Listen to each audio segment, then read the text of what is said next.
Was fasziniert uns an ihm?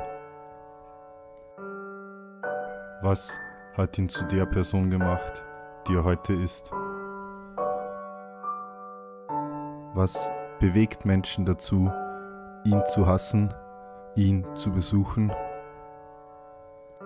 Metal-Leute und willkommen. Dies ist die Geschichte des Drachenlord.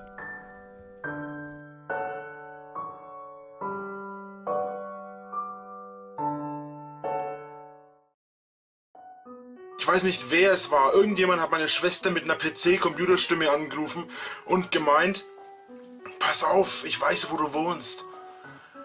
Wer auch immer das war, traut euch, kommt zu mir als Schauerberg 8 in 91448 Emskirchen. Traut euch, kommt zu mir und legt euch mit mir an. Ich prügel die Scheiße aus euch raus.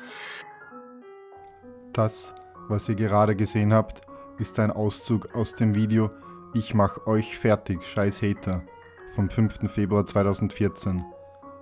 Da Rainer seine Adresse auch jetzt noch in der Kanalbeschreibung stehen hat und diese ohnehin weit ihm bekannt ist, wurde diese im Video auch nicht zensiert. Rainer behauptete später immer wieder, seinen Fehler schnell realisiert zu haben und das Video nach ein paar Minuten wieder gelöscht zu haben. Dennoch, das Internet vergisst nicht. Am 6. Februar erschien dann das Video Neues Format Hater Support, in welchem er sich über Hater aufregt und dann beteuert, dass ihn der Hate nicht störe. Auch gibt er an, regelmäßig online von Frauen kontaktiert zu werden, die mit ihm über Sex schreiben wollen, obwohl er davon ausgeht, dass es meistens Männer sind, die sich als Frauen ausgeben. Auch behauptet er, eine Freundin zu haben, mit der er in einer offenen Beziehung lebt. Am 7. Februar erschien Drachenvlog der Mettler spricht Nummer 19, 200 Abo Speziale Info, in dem er ankündigt, dass er im geplanten 200 Abonnenten Special über nordische Mythologie referieren will. Am 8. Februar lud Rainer das Video Info zu neuem Format Metal in Film und Spielen hoch, in dem er zum ersten Mal einen Greenscreen verwendet. Darin stellt er seinen Lieblingsfilm Reise ins Labyrinth vor. Am selben Tag erschien das Video 21 Fakten über den Drachenlord. Erst stellt er sich vor als Rainer mit AI, ganz wichtig. Fakt Nummer 4 betrifft dann sein Gewicht. Er gibt an, 140 bis 150 Kilogramm zu wiegen. In Fakt Nummer 5 betont er, Zitat, obwohl ich ein sehr fetter Mensch bin, ein sehr dicker Mensch bin, bin ich gleichzeitig auch ein sehr fitter Mensch. Laut Fakt Nummer 7 ändern seine blau-grauen Augen manchmal ihre Farbe. In Fakt Nummer 8 bezeichnet er Musik als etwas Episches. Er behauptet Rock, Gothic, Metal, Industrial, Techno und Elektro, aber auch Hip-Hop und Klassik zu hören. Er gibt an, dass er, falls notwendig, für Metal sterben würde. In Fakt Nummer 9 bekundet er, dass Italienisch für ihn nicht als ausländisches Essen gilt, da er ja zum Teil Italiener ist. Laut Fakt Nummer 10 ist sein Traum der Weltfriede bzw. Harmonie. Dementsprechend stellt er sich gegen alle, die andere mobben oder misshandeln. Auch gibt er an, nach einer Frau, Kinder und Geld zu streben. Außerdem will er eines Tages einmal einen Dodge Cobra fahren. Laut Fakt Nummer 13 ist er Single, vermutet auch länger allein zu bleiben und bietet interessierten Zusehern an, sich bei ihm zu melden. In Fakt Nummer 14 beteuert er, bisexuell zu sein, gibt aber an, romantische Liebe nur für eine Frau empfinden zu können. In Fakt Nummer 15 bezeichnet er seine Lieblingsspielreihe Zelda oder Zelda, wie er es ausspricht, als eines der epischsten Eposse. Laut Fakt Nummer 19 war sein Lieblingstier, als er noch ein Kind war, der Drache. Sollte die Existenz von Drachen jemals bewiesen werden, würde er sie wieder als Lieblingstier akzeptieren. In Fakt Nummer 20 behauptet er, sein Leitfaden sei die goldene Regel. Was du nicht willst, dass man dir tut, das füge auch keinem anderen zu. In Fakt Nummer 21 beteuert er hauptsächlich an ein Leben nach dem Tod und ein Weiterleben der Seele zu glauben. Am 9. Februar erschien das Video Sie verstehen es einfach nicht, das absolut letzte Hater-Video, versprochen, in dem er erneut beteuert, in der Schule gemobbt worden zu sein. den Metal, Black Metal, Death Metal, Pagan Metal, Viking Metal, Industrial Metal und weiß der Geier. Das kann man alles in einem Wort zusammenfassen. Jetzt habe ich das Wort vergessen. Am 10. Februar, einen Tag nach seinem letzten Hater-Video, erschien das Video Drachenvlog, der Mettler spricht, Nummer 20 Bandprojekt, in dem er ein neues Format Hater Support ankündigt, in dessen Mittelpunkt die Hater stehen sollen. Am 13. Februar erschien neues Format Hater Support Nummer 2, in dem Rainer von Versuchen, ihn zu catfischen und Drohungen über das Telefon berichtet. Seine Telefonnummer hatten die Hater angeblich von seiner Mutter bekommen. Auch fordert er die Menschen wieder auf, zu ihm nach Hause zu kommen, anstatt ihn anzurufen. Am 14. Februar erschien Drachenvlog, der Mettler spricht, Nummer 21, 300 Abonnenten, in dem er seine neue Facebook-Seite Rainer Winkler gegen Mobbing ankündigt. Am 17. Februar lud Rainer das Video Metal-Bands und Künstler in Filmen und Videospielen heute Rammstein hoch. Am 20. Februar erschienen 3 Videos. In Ankündigung Metal für alle, der Radiosender Info, berichtet Rainer, nun einen Online-Radiosender zu betreiben. In Mein Zuhause aus meiner Sicht zeigt er einige Außenaufnahmen der verschneiten Schanze und der Umgebung. In Time of Metal Nummer 1 versucht er hauptsächlich, sich gegenüber Kritik seiner Zuschauer rechtfertigen. Am 21. Februar erschien Kampf gegen Abaddon, Richtigstellung und Infos, bitte anschauen, welches ebenso hauptsächlich aus Rainers trotzigem Verhalten gegenüber Kritik besteht. Am 23. Februar kündigt er in dem Video Vlog des Drachen Nummer 1 an, das Format Hater Support wieder zu beenden. Am 28. Februar erschien dann endlich Rainers 100 Abonnenten Special, 100 Abo Spezial Nordische Mythologie Grundlagen, das insgesamt eine Stunde lang ist. Am selben Tag lud Rainer das Video Alles Gute Simeon hoch. Am 4. März erschien das Video Time of Metal Nummer 2 Autogrammkarten, in dem er die Zuseher fragt, ob sie denn gerne Autogrammkarten von ihm haben würden. Am 9. März erschien Vlog des Drachen Nummer 2 kurz und knapp, in dem man ihn auf der Dachterrasse sitzen sieht. Am selben Tag lud Rainer auch das Video Nachtrag hoch, in dem er berichtet, die Partnerschaft mit einem Mediennetzwerk abgelehnt zu haben, da diese von ihm verlangten, einige Videos zu löschen. Am 15. März erschien das Video Time of Metal Nummer 3 Fanartikel, in dem er den soeben erstellten Online-Shop vorstellt und angibt, kein Geld für verkaufte Produkte zu erhalten. Am 16. März lud Rainer das Video Vlog des Drachen Nummer 3 Was ist passiert hoch, in dem er ankündigt, sich bald zu rasieren. Am selben Tag erschien auch das Video Mettler im Wald unterwegs, in dem er durch den Wald spaziert und von der Umgebung erzählt. Da er alleine durch das Gehen in Atemnot gerät, rechtfertigt er sich und behauptet, verschnupft zu sein. Auch stellt er kurz sein Pferd Blue vor, erzählt Geschichten von einem Raubritter und vom Mittelalter. Am 17. März erschien Time of Metal Nummer 4 Neue Formate, in dem er ein neues Gewinnspiel und neue Formate ankündigt. Anschließend geht er auf Kritik bezüglich seines Fanartikel-Shops ein. Am 18. März lud Rainer den Kanaltrailer Trailer Nummer 3 hoch, welcher über 10 Minuten lang ist. Darin bezeichnet er die Menschheit als Dreck und parasitäre Lebensform, spricht sich dann aber gegen Gewalt aus. Am 20. März erschien Gewinnspiel die zweite. In dem Gewinnspiel ging es darum, für ihn ein Logo von einem Drachen zu erstellen. Zu gewinnen gab es Autogrammkarten und eine Metallica Seek and Destroy DVD als ersten Preis. Anzumerken ist, dass Rainer zu diesem Zeitpunkt noch keine 500 Abonnenten hatte. Am 23. März erschien Vlog des Drachen Nummer 4 Gewinnspiel Abstimmung. In diesem stellt er die eingereichten Logos vor. Das erste enthält eine schwarze Sonne, ein Symbol, das oft mit dem Nationalsozialismus in Verbindung gebracht wird. Beim zweiten Logo ist der Schriftzug in Comic Sans. Am 26. März erschien Time of Metal Nummer 5 Diablo 3 lenkt mich ab. In dem Video beschwert er sich darüber, dass einige der zum Gewinnspiel eingereichten Logos scheinbar von Trollen stammen.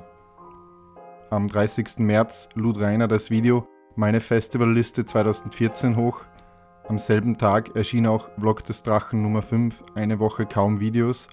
In dem Video erklärt er, die Band absurd nicht vorzustellen, da diese nationalsozialistischen Black Metal, kurz NSBM, spielen. Anschließend erklärt er, dass die Mitglieder eines NSBM-Forums schon seit längerem versuchen, ihn zu trollen und dass er ein Logo aus dem Gewinnspiel aufgrund der schwarzen Sonne entfernt hat. Auch fragen ihn angeblich Bekannte oft, ob ihm sein YouTube-Channel nicht peinlich sei. Am 1. April erschien das Video Facebook geht mir auf die Nüsse, in dem er ankündigt, die Facebook-Seite für Drachenlord zu löschen. Am selben Tag erschien auch das Video Time of Metal Nummer 6 Kurzfassung, welches sehr kurz geraten ist, da Rainer immer noch die meiste Zeit mit Diablo 3 verbringt. Am 2. April dann lud Rainer das Video Meine Top 5 Walt Disney Zeichentrickfilme hoch. Am 3. April erschien Gewinnspiel die zweite Auflösung. Er äußert sich nochmal über das Logo, welches die schwarze Sonne enthält. Dieses hätte ursprünglich gewinnen sollen, wurde jedoch aufgrund des Symbols disqualifiziert. Den zweiten Preis gewann schließlich das Logo mit dem Schriftzug in Comic Sans. Am 6. April lud Rainer das Video Vlog des Drachen Nummer 6 American Dragon hoch. In diesem erwähnt er, zum Aufnahmezeitpunkt Besuch von einem Freund zu haben. Diesen hört man teilweise auch im Hintergrund. Am selben Tag erschien Time of Metal Nummer 7 fertige Projekte. Am 9. April lud Rainer endlich das 200 Abonnenten-Special mit dem Titel 200 Abo Spezial Yggdrasil hoch, indem er, wie schon beim 100 Abonnenten-Special, versucht, dem Zuseher nordische Mythologie näher zu bringen. Am 10. April erschienen die Videos 10 Filme, 10 Serien meiner Kindheit. Als er über den Anime Inuyasha redet, erklärt er, in Zukunft Japanisch lernen zu wollen. Am selben Tag erschien auch Vlog des Drachen Nummer 7, heute früher als sonst. Am 11. April erschien Drachenlord in D3, mein Kreuzritter, in dem er seine Charaktere in Diablo 3 vorstellt. Am 14. April lud Rainer das Video Time of Metal Nummer 8 Intro- und Autogrammkarten hoch, in dem er zeigt, wie er versucht, das Gewinnerlogo in das Intro seiner Videos einzubauen. Am 17. April wurde Rainers YouTube-Präsenz von lachschon.de entdeckt und es wurde ein Faden erstellt, der hauptsächlich dazu diente, sich über ihn lustig zu machen. Am 18. April erschien das Video Frohe Ostern wünscht euch der Drache, in dem er angibt, zurzeit mit Arbeit und Familie ausgelastet zu sein. Am 21. April erschien Vlog des Drachen Nummer 8 verdammt wieder krank, in dem er häufig schnieft und erklärt, krank zu sein. Anschließend berichtet er, das Programm Blender entdeckt zu haben und darin ein Intro-Video erstellt zu haben. Auch erklärt er, Atheist zu sein und liest Kommentare vor, die ihn daraufhin kritisieren, dass er regelmäßig weitaus mehr Videos ankündigt, als er schlussendlich veröffentlicht. Am selben Tag erschien Time of Metal Nummer 9 von Fantreffen und Autogrammkarten. In dem Video sagte ein Fantreffen, das er ursprünglich für den 1. Mai geplant hatte, wieder ab.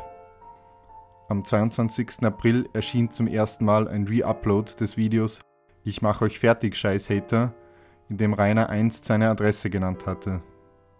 Am selben Tag lud Rainer das Video Der Unterschied zwischen Metlern, die Offenbarung hoch. Dabei soll es sich vermutlich um Comedy handeln. Er versucht, verschiedene Arten von Metalheads, alle von ihm gespielt, darzustellen. Später erwähnt er auch, Zitat, seine Hopperzeit, also hat er irgendwann in der Vergangenheit Hip-Hop gehört. Er erwähnt, ursprünglich über Linkin Park zum Metal gefunden zu haben. Am 23. April erschien Wichtig oder auch nicht, indem er sich darüber beschwert, dass andere seine Videos re-uploaden, droht mit Anzeigen und behauptet, sein Großcousin sei Anwalt. Am selben Tag erschien auch das Video Wie ich zum Metal kam, in dem er zum ersten Mal das Intro, welches er in Vlog Nummer 8 angekündigt hatte, verwendet. Danach entschuldigt er sich dafür, dass der Sound nur in Mono ist und tatsächlich ist seine Stimme nur von links hörbar. Er erzählt im Alter von 10 bis 12 über Schulhof-CDs zu nationalsozialistischen Bands wie etwa Lanza gekommen zu sein. Später hörte er dann New Metal wie Limp Bizkit oder Linkin Park. Dann erwähnt er noch 2 Freunde, durch die er Dragon Force kennengelernt hat und hofft, die Freundschaft mit den beiden noch bis ins hohe Alter aufrechterhalten zu können. Auf einem DragonForce-Konzert hörte er auch zum ersten Mal Pagan Metal oder wie Rainer es ausspricht, Pagan Metal. In dem Video zeigt er sich auch kurzfristig verwirrt, als er versucht, sein eigenes Alter zu berechnen. Moment. 2009 müsste ich 20 gewesen sein, weil ich bin immer ein Jahr älter, als das Jahr ist. Mittlerweile bin ich immer 11 Jahre älter, als das Jahr ist. Moment. Nee, ich bin immer ein Jahr älter als das Jahr. Also wir haben jetzt 2014. Nee, 11 Jahre, stimmt schon. Und ich werde jetzt 25 dieses Jahr. Am 24. April erschien Kurzgeschichten vom Baden. Dieses Video gilt jedoch zurzeit als verschollen. Am selben Tag machte sich auch der Einfluss von Lachschon auf Rainers AskFM bemerkbar. So lautete zum Beispiel eine der zahlreichen Fragen: Hallo Drachenlord, auf immer mehr Fun-Seiten tauchen deine Videos auf. Findest du es nicht unklug, dein Privatleben derart öffentlich zu machen, auch wenn es unter deinen Abonnenten ein paar normale User gibt, die es tatsächlich interessiert? Darauf antwortete Rainer: Ich habe keine Ahnung, was du meinst. Mein Privatleben ist mein Privatleben und nicht öffentlich. Am 28. April schließlich, in den frühen Morgenstunden, entdeckte Rainer den Faden über sich auf Lachschon und echauffierte sich darüber. Dem Vorwurf, arbeitslos zu sein, begegnet er mit der Behauptung, als freier Unternehmer zu arbeiten. Da einige User auf Lachschon anzweifelten, dass er der echte Drachenlord sei, kündigte er an, seine Identität mit einem Video zu bestätigen. Daraufhin erschien Time of Metal Nummer 9, Lachschon.de nicht witzig. Wie auf Lachschon angekündigt, begrüßt er die Zuseher auf Japanisch mit Ohayo gozaimasu. Anschließend entschuldigt er sich dafür, sich auf Lachschon daneben benommen zu haben und behauptet, seinen Account nun gelöscht zu haben. Am selben Tag erschien Vlog des Drachen Nummer 9, mir wichtige Themen. In dem Video redet er wieder über die Möglichkeit eines Abonnententreffens, welches er gerne gemeinsam mit anderen YouTubern veranstalten würde, meint aber noch zu warten, bis er ein paar tausend Abonnenten mehr hat. Aber er kündigt an, Fans auf Festivals treffen zu wollen. Auch beweist er ein fragwürdiges Verständnis von Anatomie, indem er behauptet, Menschen hätten keine Oberkiefer. Am selben Tag behauptete er auf AskFM Single zu sein. Am 30. April erschien Drache und das Schlagzeug, ob das gut geht. Zu Beginn des Videos beschwert er sich über seine Stauballergie, die ihm zu schaffen macht. Dann lässt er die Zuseher erfahren, dass er momentan an einem Geheimprojekt arbeitet. Anschließend präsentiert er kurz sein Können auf dem Schlagzeug. Am 1. Mai lud Rainer das Video Hamster, eine weitere Arme auf YouTube, nur diesmal Hamster, hoch.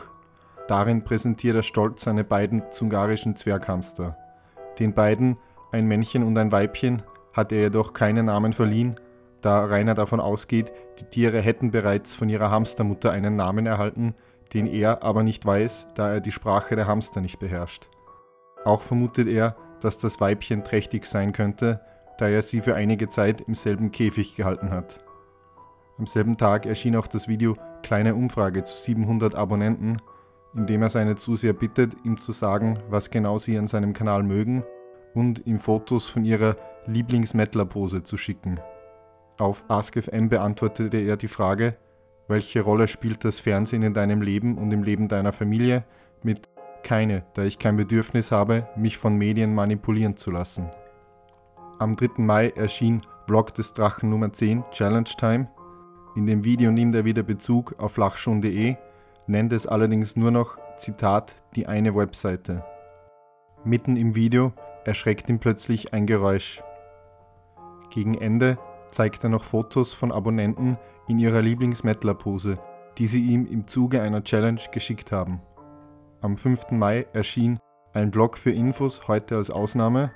Darin beschwert er sich mehrmals über an seinem Haus vorbeifahrende Autos und deren Geräusche. Auch erwähnt er, Kontakt mit dem YouTuber Dunkler Parabelritter aufgenommen zu haben. Am 6. Mai schrieb Ladehemmung auf Lachschon, sein neuestes Video hat 610 Views. Auf Lachschon hat der Beitrag mit dem Video 658 Views. Ich glaube, wenn er gegen Lachschon vorgeht, schießt er sich ins eigene Drachenbein. weil dann die Views dramatisch in den Keller gehen. Dies beweist nur erneut, dass Rainers Gefolgschaft schon von Anfang an zu einem Großteil aus Hatern und Trollen bestand. Auch kursierten zu der Zeit einige Facebook-Seiten, die sich über ihn lustig machten, wie etwa Heil Rainer 88 oder Rainer Winkler gegen Chemtrails. Am 7. Mai erschien das Video Voten für Master Jam, in dem er die Zuseher auffordert, beim Webvideopreis für Master Jam von Apple War Pictures zu stimmen. Auch erklärt er, Genre bewusst falsch auszusprechen, da er die französische Sprache nicht mag. Am 11. Mai erschien Vlog des Drachen Nummer 11, Equilibrium. Auch hier erwähnt er wieder diese eine Webseite. Da User von Lachschon ihm unterstellen, von ihnen profitiert zu haben, entgegnet er, nie um ihre Unterstützung gebeten zu haben. Dann kommt er über die Band Equilibrium zu sprechen, verwechselt erneut narzisstisch mit nationalsozialistisch und erklärt, dass seine teils eigenartig anmutende Aussprache von seinem fränkischen Dialekt herrührt. Am selben Tag schrieb Big Bang auf Lachschon: Eins muss man dem Drachenlord echt zugute halten. Er zieht die Scheiße einfach durch. Seit über einem Jahr bekommt er kaum Views, mehr Dislikes als Likes, aber er hält dran fest. Ein Jahr lang an einer Sache festzuhalten, die ein gewisses Maß an Arbeit erfordert, ist eine Leistung, egal wie sinnlos sie ist. Am 12. Mai lud Rainer das Video Time of Metal Nummer 10, die Autogrammkarten sind da, hoch. Im Hintergrund ist die ganze Zeit ein Rattern von seinem PC zu vernehmen. Er zeigt 5 verschiedene Designs für Autogrammkarten vor und bittet die Zuseher, ihm mitzuteilen, welches sie bevorzugen. Dann öffnet er einen Rockstar Energy Drink und stößt auf 800 Abonnenten an. Am 14. Mai erschien das Video Schlechte Nachrichten, in dem er ankündigt, die Videos für die Woche nicht erstellen zu können, da seine Großmutter väterlicherseits einen Schlaganfall hatte und er vermutet, sie läge im Sterben. Daraufhin redet er weiter über Autogrammkarten. Am 18. Mai erschien das Video Vlog des Drachen Nummer 12, mir ist kein Name für die Folge eingefallen. Er verlautbart, ihm sei gesagt worden, dass seine Großmutter wohl gegen Ende der Woche sterben würde. Anschließend präsentiert er das Motiv für geplante Autogrammkarten und geht auf Kommentare ein. Am selben Tag entdeckte Lachschon Rainers Profil auf Metal Flirt und Rainer beantwortete auf AskFM die Frage: Mit welcher Person des anderen Geschlechts hast du zuletzt gesprochen?